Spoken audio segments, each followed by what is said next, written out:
60 ஆண்டு கால வரலாற்றை இவருடைய வாழ்க்கையிலே பிணைத்து எழுத முடியும். கிராமத்து மக்களுடைய வாழ்க்கையையும் ஐயாவுடைய வாழ்க்கையோடு பிணைத்து எழுத முடியும். தனித்தமிழ் இயக்கம் வளர்ந்தது எப்படி, அது எப்படி இளைஞர்கள் எல்லாம் ஈர்க்கப்படுகிறார்கள், குடும்பத்துக்குள்ளேயே இவரை பயன்படுத்தி தாங்கள் வாழ வேண்டும் என்று எண்ணக்கூடிய உறவர்கள் எப்படி இருக்கிறார்கள், அதெல்லாம் எப்படி மீண்டு எழுந்து இவருடைய தந்தை வருகிறார், அவளையெல்லாம் எப்படி ஏற்றுக்கொண்டு மன்னித்து தழுவிக்கொண்டு வாழ்கிறார். இது ஒரு மிகப்பெரிய ஒரு பண்பாட்டினுடைய கோலமாக, அது அல்லாமல் இவருடைய படிப்பு, அந்த படிப்பில் இவர் வெண்பா விருத்தம் முதலிய நூல்களிலே ஈடுபாடு கொண்டு இருக்கக்கூடிய ஈடுபாடு 1330 குறள்களுக்கும் இவர் விருத்தப்பாவிலே நூல் எழுத முடியும். அதை நாம் கூட வெளியிட்டு மகிழ்ச்சி அடைந்து திறனாய்வு செய்து பாராட்டி இருக்கிறோம். ஒரு வெளியீட்டு விழாவும் தனியாக நடத்தியிருக்கிறோம். கடைசியாக ஒரு விருது வேண்டும் என்று ஆசைப்படுறார். தமிழ்நாடு அரசு யாராருக்கும் விருது கொடுக்கிறார்கள். அந்த விருதுக்காக இவர் தகுதியுடையவர். மிகுந்த வயதிலும் சரி, புலமையிலும் சரி, பணியிலும் சரி தகுதியுடையவர். அதற்காக நாமெல்லாம் கூட அதுக்காக பரிந்துரைகள் எல்லாம் எழுதி அரசுக்கு அனுப்பி ஆவலோடு எதிர்பார்த்து கொண்டிருந்தோம். ஆனால் கட்சி சார்ந்தவர்களுக்கு மட்டுமே அந்த விருது வழங்கப்படுகிற கோலத்தையும் நாம் பார்த்தோம். ஐயா அவர்களுக்கு கொடுக்காம யாருக்கு அந்த விருது கொடுக்க முடியும்? அருமையான ஒரு புலமையாளர், வேகமாக வெண்பாவை எழுதக்கூடியவர். இங்கே ஐயா பேசினாரு டைமை பற்றி. அந்த பேச்சு முடிவதற்குள்ளாகவே அதை பற்றிய அந்த விருப்பப்பாக்களை அதே அவையில் எழுதி முடித்துவிட்டு அவர் முடித்த உடனே வந்து மேடையில் படிப்பார். கைதட்டல் தான் மகிழ்ந்து நாம் கைதட்டுவோம், மகிழ்ச்சியாக ஏற்றுக்கொள்வோம். அப்படிப்பட்ட மிகுந்த ஒரு பெருமையும் புலமையும் ஆழமும் சான்றாண்மையும் உடைய அறிஞர் பூவரசி மறைமலை அவர்கள். பூவரசி அப்படிங்கிறது அவருடைய மனைவியினுடைய பெயர் இல்லையா? என்ன பேருங்க? புஷ்பராணி என்பது. புஷ்பராணி என்பது உங்கள் பேர்? வேதாசலம். புஷ்பராணி வேதாசலம் என்பதை பூவரசி மறைமலை என்று அப்படி மாற்றிக்கொள்ளலாம். அது ஒரு கைதட்டலாம். அதில் ஒரு தகவல், அவங்க கல்யாணத்தப்ப மணமகள் வீட்டில் வந்து புஷ்பராணி வேதாச்சலம்னு எழுதியிருக்கு. ஆனால் மணமகன் வீட்டில் மறைமலையால் பூவரசின்னு தான் அந்த பத்திரிக்கை அடித்தாதாக அதில் போட்டிருக்காங்க. வரவேற்பு. அந்த அளவுக்கு ஒரு பற்றாளராக அவரை நாம் இந்த அளவில் கௌரவிக்கிறது மட்டுமல்ல, அவரை நாம் இன்னும் கௌரவிக்க வேண்டும். அவருக்கு நிறைய விருதுகளெல்லாம் கிடைக்க வேண்டும். அப்படி அவருக்கு கிடைக்கிற விருது நம்முடைய பேரவைக்கு கிடைக்கிற விருதாக நாங்கள் ஏற்றுக்கொள்வோம். அந்த அளவுக்கு அந்த விருதுகள் கிடைக்க வேண்டும் என்று நாம் விரும்புகின்றோம். அவருடைய குடும்பத்தார் வந்திருக்கிறாங்க. அந்த குடும்பத்தாருக்கு அவருடைய பெருமையை தெரியும்னு நான் சொல்ல முடியாது. என்ன மற்ற எழுதிக்கிறீங்க அப்படின்னு நம்ம சொல்லுவாங்க. 11 மணி ஆகுது, தூங்க வேண்டாமா, நாங்கள் டாக்டருக்கு போகிறதா, இதே குழப்பா போச்சு இந்த மனுஷனுக்கு. அப்படித்தான் நீங்கள் சொல்லியிருப்பீங்க. வீட்டில் நடக்கிறதா நான் சொல்லுவேன். உங்கள் வீட்டில் அதேதான் ஒரே அப்படிப்பட்ட ஒரு சூழ்நிலையில அந்த குடும்பமும் அவருக்கு உதவி இருக்கிறது. அழகாமல் எழுதுகிறார், அழகாமல் எல்லா கூட்டங்களுக்கும் போறாரு. இந்த அமைப்பு மட்டுமல்லாமல் வேறு அமைப்புகளோடு தொடர்பு கொள்கிறார். அவருடைய மூச்சே தமிழ் மூச்சு, அவருடைய இயக்கமே தமிழ் இயக்கம், அவருடைய வாழ்க்கையே தமிழ் வாழ்க்கை. அப்படிப்பட்ட ஒருவரை அவருடைய நூலை பற்றி நாம் பேசுவதற்கு மகிழ்ச்சி அடைகிறோம். அவருக்கு சொல்லக்கூடிய யோசனை என்னவென்றால், இந்த நூல் உங்களுக்கு போதாது, இந்த மழை பத்தாது, இந்த மழை பற்றும். அதான் வேண்டிக் கொள்கிறேன். அவர்களுடைய மகிழ்ச்சிகளை வாசாரமாக தெரிவித்துக் கொள்கிறேன். இப்போ வெண்பா எழுதியிருக்கீங்க இல்லை, அவருக்கு சிறப்பு செய்யணும். சிறப்பு செய்யுது இல்லையா? இது அவருக்கு தான் ஐயா அந்த அம்மாவும் வாங்க.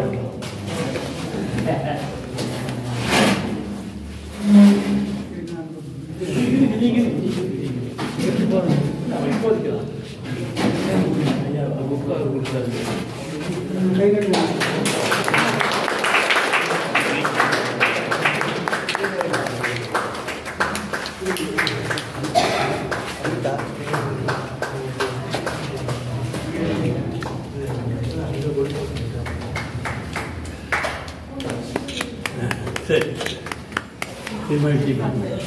நல்லா பார்த்துக்குங்கம்மா.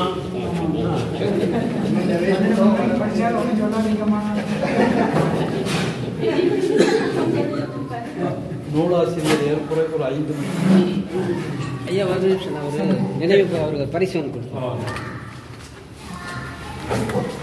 படம் ஐயா வாங்க. திரு வடமலையான் கவியரசு, பூவரசு மட்டுமல்ல கவியரசும் அவர்களுடைய சேவையை, தமிழ் சேவையை பாராட்டி உங்கள் சார்பாக நான் எழுதிய உண்மை உறவினர் என்ற கவிதைகளை அவர் பரிசாக அளிக்கிறேன்.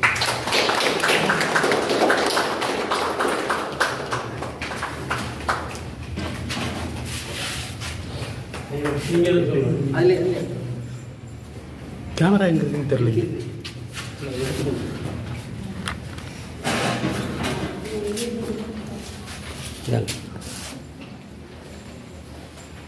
சரி,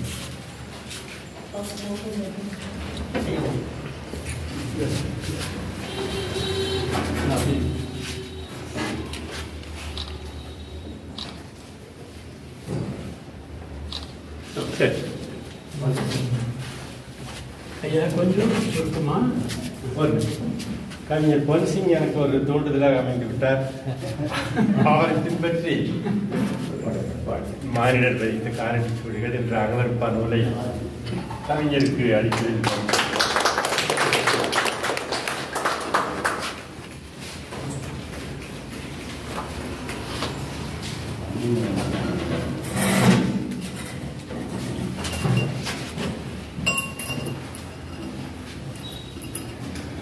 செந்தாமரை காடு பூத்தது போலே செழித்த என் தமிழே அமுதே வாழி, செழித்த எம் தமிழே உயிரே வாழி.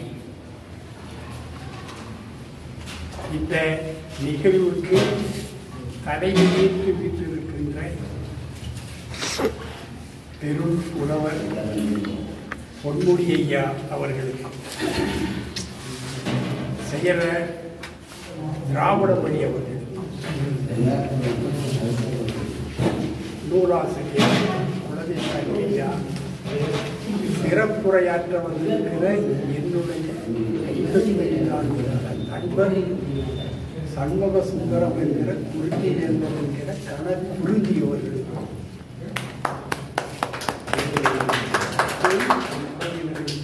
சோழ வீட்டிருக்கின்ற சான்றோர் பெருமக்களுக்கும் எனது அன்பு கனிந்த வணக்கங்களை குறித்துக் கொள்கிறேன்.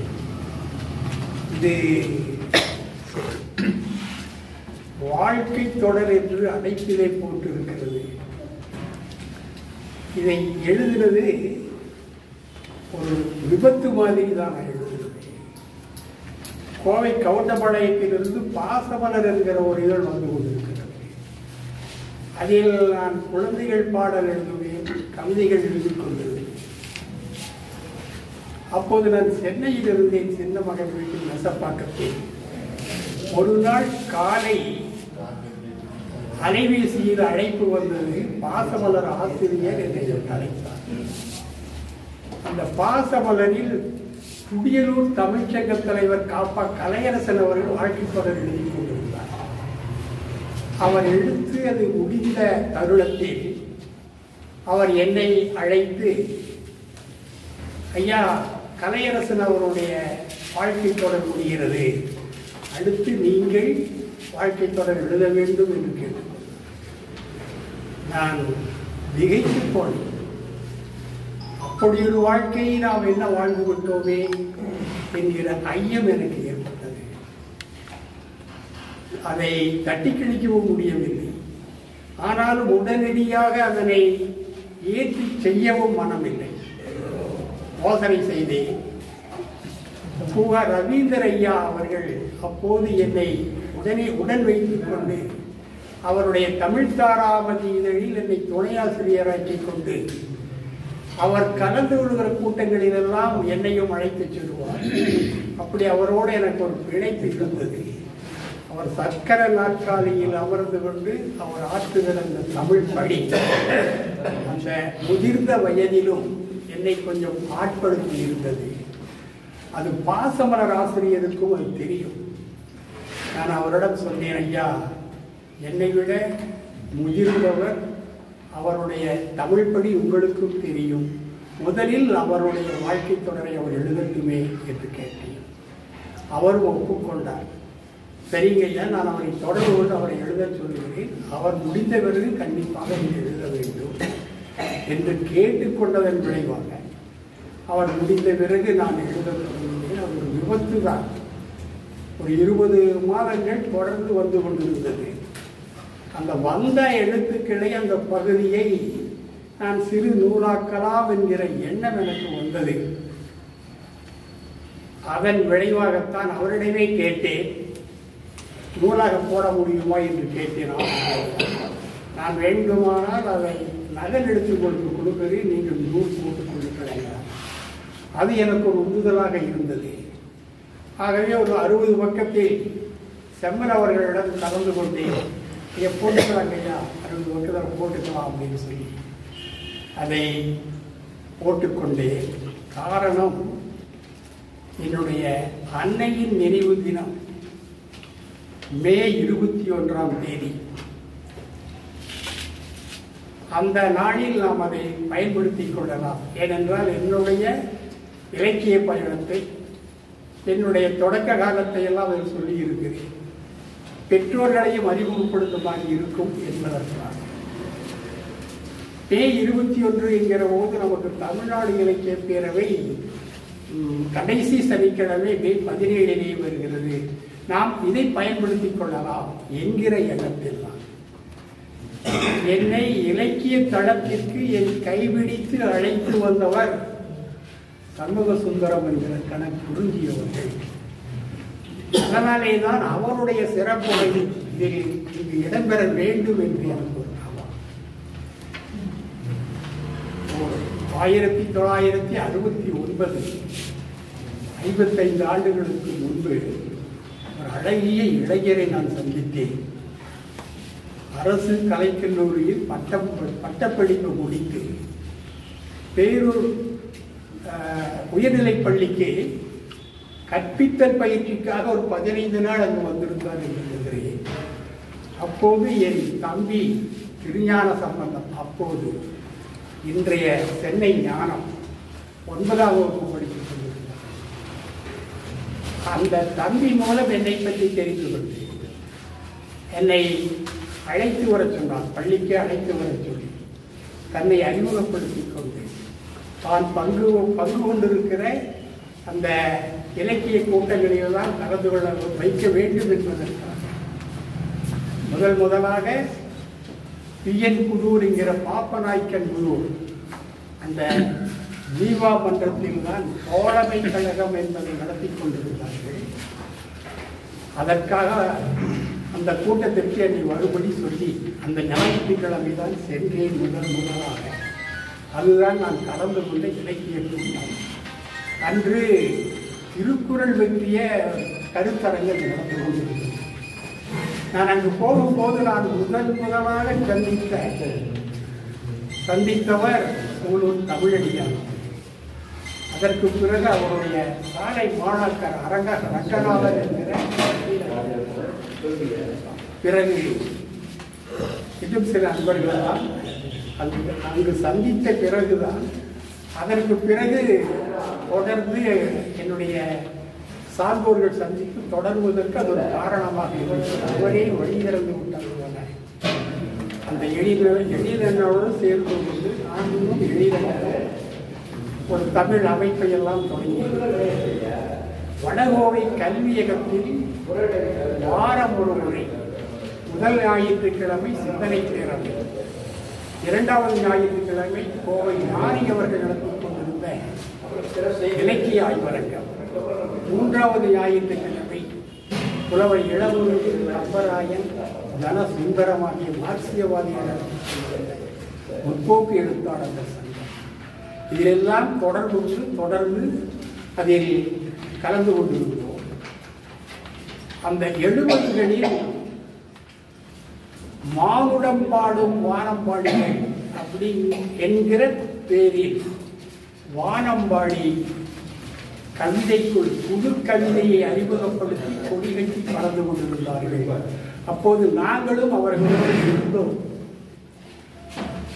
ஆனால் அவர்கள் மொழி நிலையில் பிறழ்ந்து போனார்கள். இந்த வட சொற்களை வேண்டுமென்றே திணித்து எழுதுவது போல கண்டுள்ளார்கள். கவிஞர் குடியரசு, ஸ்ரீ பாலசுப்ரமணியம், அரங்கராசன் என்கிற அகிரிமுத்தியா, CR ரவீந்திரன் இவர்களெல்லாம் தொடர்பு உண்டு. ஆனால் அவர்களுடைய தமிழ் மறுப்பு எங்களை கொஞ்சம் தடுமாற வைத்தது. ஆகவே எழிலண்ணல், நான் மற்றும் சில தனித்தமிழ் நண்பர்களோடு மன்னகம் பாவலர் குழு என்கிற அமைப்பை தொடங்கினோம். ஓராண்டுக்கு மேல் கோவை சிதம்பரம் பூங்காவில் சனிக்கிழமை வாரம் மாலை 5 மணி பூங்கா கவியரங்கம் நடந்தது. முல்லை சிவம், மன்னராகு என்று தமிழ் கவிஞர்களெல்லாம் நிறைய பேர் வந்தார்கள். ஓரிருமுறை குறிஞ்சி அவர்களும் வந்து கலந்து கொண்டிருக்கிறார்கள். இப்படி எங்களுடைய தமிழ் பணி அப்படி நடந்து கொண்டிருந்தது. தவிர்க்க முடியாது, மறக்க முடியாத நிகழ்வு என்னவென்றால், கோவை நகர மண்டபத்தில் பாவேந்தர் விழாவை 3 ஆண்டுகள் நாங்கள் தொடர்ந்து நடத்தினோம். 77, 78, 79. 77ஆம் ஆண்டு கோவை புலவர் கவிஞர் புலமைப்பித்தன் அவர்கள் தலைமையில் கவியரங்கம் நடைபெற்றது. 78இல் கண்மணி தமிழியரசன் அவர்கள் தலைமையில் கவியரங்கம் பட்டிமன்றமாக நடைபெற்றது. 79ஆம் ஆண்டு மறக்க முடியாத ஆண்டு என்று சொல்லலாம். இலங்கை தமிழர் தலைவர் அமிர்தலிங்கம் மங்கையர்க்கரசி கோவைக்கு வருகை புரிந்தனர். நாங்கள் அவருடைய வருகையை பயன்படுத்திக் கொண்டோம். தமிழீழ விடுதலை முழக்கமாக அந்த பாவேந்தர் விழாவை நாங்கள் நடத்தினோம். குவைக்கு ஆசான் தலைமையில் தமிழவேள் என்கிற மீசி ராமசாமி புலவர் அவர்கள் தலைமையில் ஒரு பேரணி நடத்தினோம். அந்த கூட்டத்தில் அமிர்தலிங்கம் மங்கையர்க்கரசி இருவருமே கலந்து கொண்டார்கள். பெரிய கூட்டமாக அமைந்தது, பாராட்டும்படியாக இருந்தது. நான் அமிர்தலிங்கம் மங்கையர்க்கரசியாருக்கு ஒரு வரவேற்பு மடல் வாசித்து அளித்தேன். சூலூர் தமிழடியானவர்கள் அதை நிறுவமாக பாராட்டினார். அதன் ஒரு பகுதியாய் உங்களுக்கு சொல்ல வேண்டும். நாடாண்ட தமிழங்கள் ஏடாண்ட தமிழ் என்று 4ஆம் தரமாகி போகும். நட்பாள வந்தவர் நஞ்சாகி சிந்ததை நந்தவில் நுண்சாதம். காடாண்டு கழனிகள் திருப்தியை சமைத்தவர் கனலாகி பெரியாகும். கற்பூரம் போலவே கடலுப்பு மாறவே கதையாகி கனவாகும். போடாகி நிற்கிறோம், புழுவாகி நடிகிறோம், புதுப்பாடல் இசைகள் கதை. புறப்பட்டு விட்டது புரியன தமிழினம், பொதுவுடைமை தமிழ் மீட்டவே இன்னும் இருக்கிறது. இந்த வரவேற்பு மடலை வாசித்து அளித்தேன். மங்கையர்க்கரசியார் மேடையில் பாடுவார்கள் என்பது எனக்கு தெரியாது.